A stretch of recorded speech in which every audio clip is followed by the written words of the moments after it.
আসসালামু আলাইকুম প্রিয় দর্শক, আজকে আমি আপনাদের সামনে হাজির হয়েছি সহজ এবং মজাদার একটি ভর্তার রেসিপি নিয়ে। আশা করি ভিডিওটি আপনাদের কাছে ভালো লাগবে। প্রথমে কড়াইয়ে কয়েকটা শুকনো মরিচ দিয়ে ভেজে নিব।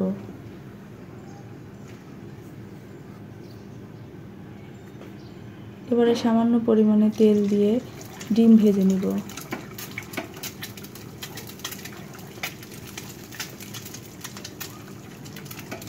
এখানে আমি 3টি পরিমাণ ডিম ব্যবহার করেছি।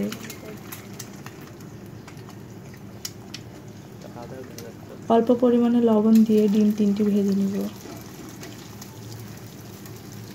কারণ যখন ভর্তা করব তখন লবণ ব্যবহার করতে হবে, সেই জন্য এখানে অল্প পরিমাণে লবণ দিয়েছি।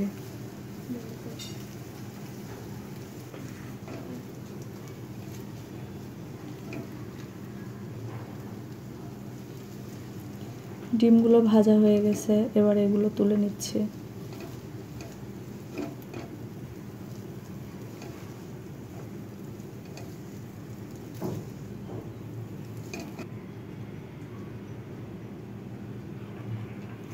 এবারে আবারও কড়াইতে তেল দিয়ে কিছু পেঁয়াজ কুচি দিয়ে দিচ্ছি।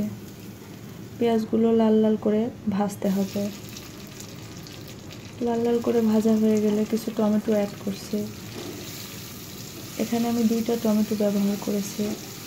টমেটোগুলো ছোট ছোট করে কেটেছি যেন তাড়াতাড়ি সেদ্ধ হয়ে যায়।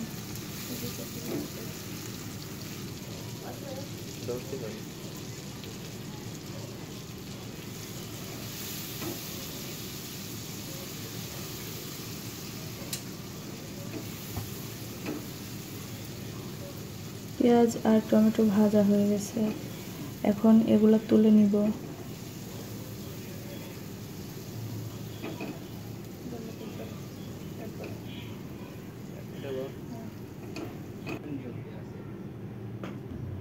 এবারে ভর্তা করার পালা।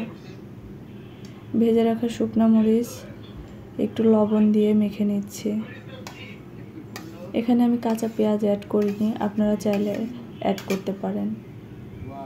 ভেজে রাখা ডিম দিয়ে শুকনো মরিচ দিয়ে মেখে নিচ্ছি।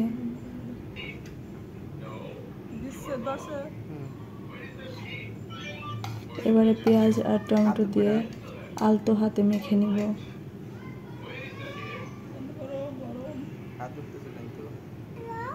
সেদ্ধ ডিমের ভর্তা তো অনেকে খেয়ে দেখেছেন, এভাবে ভেজে একবার খেয়ে দেখুন। সবার শেষে কিছু ধনেপাতা কুচি দিয়ে ভর্তাটা রেডি করে নিব। তৈরি হয়ে গেল আমার আজকের রেসিপি, ডিম এবং টমেটোর ভর্তার রেসিপি। ভিডিওটি ভালো লাগলে লাইক, কমেন্ট, শেয়ার করবেন।